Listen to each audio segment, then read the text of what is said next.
So the hoot are going fairly quickly, and off they go, racing into the water. They have to run in the water. It's quite shallow for the first few meters or so before they can actually get into a swim stride. As you see the butterfly stroke being employed before they can get out into the water. It's so much faster. You do a couple of like dolphin dives, you push off from your feet, you do the butterfly kind of arm movement, and you also save a bit of, like, it's faster, and you save your heart rate a little bit as well compared to starting swimming. Well, we saw that in Miyazaki last week, didn't we? Towards the end of the lap, they were actually... Today. It's a few waves when they, especially getting back into the beach again. And we saw the two girls that led out of the swim, they also caught a wave, so if the guys are skilled and with a bit of luck, they might be able to get a few seconds in at the very end of the swim as well. That's Morgan Pearson nearest the camera, number one, the top-ranked athlete in the field, the American. He's had a couple of good races this year, second in Hutalco, seventh in Mooloolaba. Won the Montreal Sprint American Cup right at the start of the year. Sixth place in Edmonton as well in the WTS series, which has helped his rankings. Of course, more ranking points available for WTS events. But if you race a lot on the World Cup circuit, you can pick up vital points. This is race 16 of 17 this season. It's a slightly different dynamic in a World Cup race. When you lose a few of the really big names, the big players, and it opens up for, maybe someone has a really strong swim and bike leg, or like we saw with a very strong run. So they feel like you can make a bigger indent if you might be missing the swim a little bit, but you have opportunity to make it up in a World Cup race. In a WTS race, it's more difficult and suits sometimes a different kind of athlete to a World Cup racer. And of course, these guys have also looked at the circuit, looked what suits them in terms of like the race plan. Where is the race held? What kind of time zone? How much travel they need to do? Does it suit with my altitude camps, and however I want to spread out the races over the season? And also, does the course suit me? Does the course play into my strength and do me favors? It's number 40. Yeah, there's definitely a 4 involved. Salzburg, younger brother of the 5 Salzburg brothers, who all are very good swimmers, so it would definitely not surprise me if it's Salzburg sits there in the top 3. So here they come around that second buoy. They'll start off on the 350 moment. I think they swim about 700 meters maybe. Another timing and a bit of luck for it to kind of go all the way. And it's a bit of an art as well. It's quite difficult. You need to be used to it. Yeah, it just shows the different conditions. Just missed it. He could have had the swim of his life.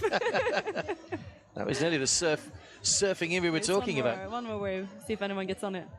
Because this is a bit the guys in the further back, they could actually make up a lot of time if they get on it. Here we go. Nice. Well, there's a whole bunch in that surf that has just come in. I've just evened out the swim quite a bit, actually.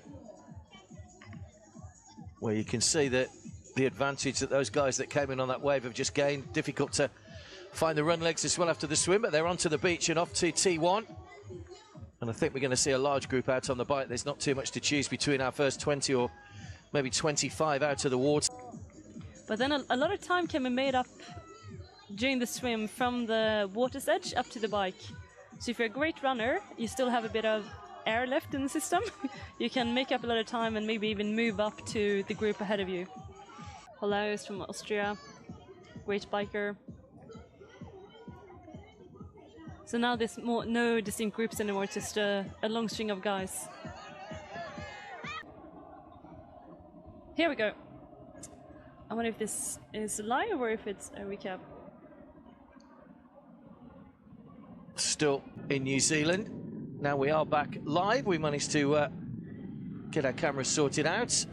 That's Helvig from Germany, just in there. I think that might be Kevin McDowell at the front as well, the USA athlete. Had a good few weeks, 3rd in Tongyong, 4th in Weihai. And the group is definitely bigger now than when we saw them the last time. So the group has come together with a chase group. Maybe even 2 chase groups. Well, that is a huge group. That is probably 80% of the field are in that group at the moment. And we'll be able to tell you what lap they're on when they come back through transition again. I'm guessing this is coming towards the end of the second lap. It's definitely not, yeah, not lap one. No, it's definitely not lap one. There we go. They will hold the board up for the athletes when they go through the transition zone, just so they're aware. If you hear a bell, then you know that they're onto the last lap. So, but let's see who can maybe make a little bit of a break out of this group and get themselves an advantage. Otherwise, we're just going to come down to a 5-kilometre run to decide the destination of the medals. Mention the World Cup. Just the other side of that little grandstand, and there's that big group behind them. Maybe 10 or 15 seconds back, not even that possibly. Ran Sagiv there from Israel, just at the back in the black. But the athletes at the back here compared to the first athletes going in, even numbers on one side and odds on the other, so you have to remember what... So there were 40 plus, we think, in that group, minus the 3 that already went out. Tamás Tóth, the Hungarian, just at the back there, chasing down Ran Sagiv. Peter Denton here from Belgium, who took a turn in lead. Messias, the silver medal winner in the Pan Am Games over the Olympic distance. And here's it's tight. That poor cone. It's being run over. And I wonder if Messiah had a bad transition or bridging up, or if he didn't have the running legs of today. Didn't Jumper have a good run in Japan last week? He was afterwards. He did. He was leading. He was in that lead group for a while. I think he fell away late on. So he ended up finishing in 15th spot, so he didn't manage to maintain his position, but another chance for him to put some pressure on here. Here's Messiah coming through. So he just probably did have a little bit slower of a transition, but now finding his running legs, and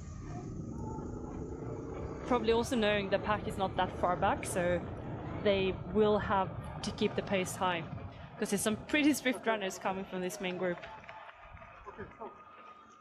And they're soon getting up the hills of Colucci, and they see Messiah not that far up the road.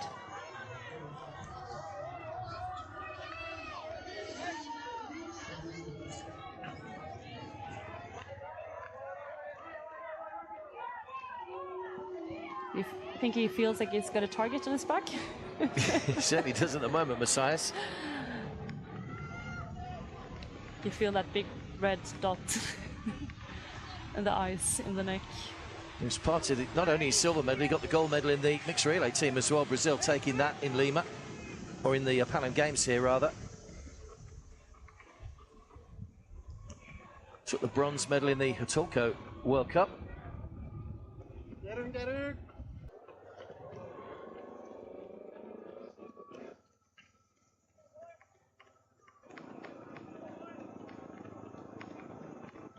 Pacing, or I need to make sure that I can last, the last 2Ks, it's all out from the start. When the bell rings, it means you should increase the pace if you have anything left in the tank. So Manuel Messias, the Brazilian, leads the way. But he's just about to be eaten up by the chasers coming from behind, and they're moving pretty swift here. It's a Pearson. But he's in that lead 5 at the moment, and you can see they've built up a big gap now. Good effort from these. Wow, that's a huge gap. And you can hear there are still people taking the bell. These guys won't be long before they finish the race, the way it's going. So McDowell and Savisberg, Pearson just into 3rd, but maybe just conserving a little bit of energy for the final push. To drop off the pace here. But this is a bit of, even if you're hurting, like we heard early in the women's race with Julia Jelistrachova, you can hurt, you can be in a bad patch. If you can hang on, you can actually find your legs for the sprint and surprise yourself. Well, they'll turn in just a moment towards that finishing chute and the finishing tape. Who's it going to be? 5 in the group, Deschamps comes through. That's a brave move from the ITU athlete. It's a nice increase of pace too.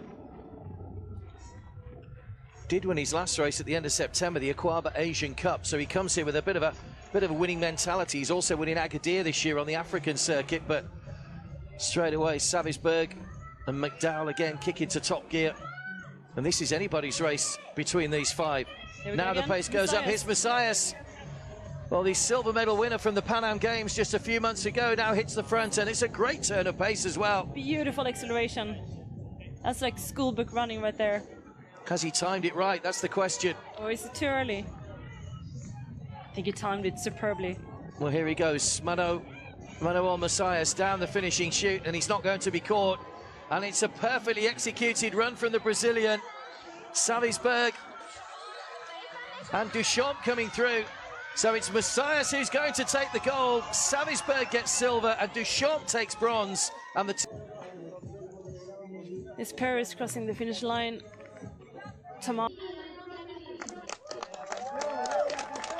So most of these athletes, while they're here, will be racing next week. It'll be a very similar field, so it'll be interesting to see how they cope with the Olympic distance in, as we said, it's probably hotter and humid, more humid conditions than we've had here this week. Yeah, it definitely suits some athletes better than others, but they will have some days to prepare and get ready and test the course and get acclimatized to the heat and also get the travel out of the legs. So here's the Brazilian national anthem.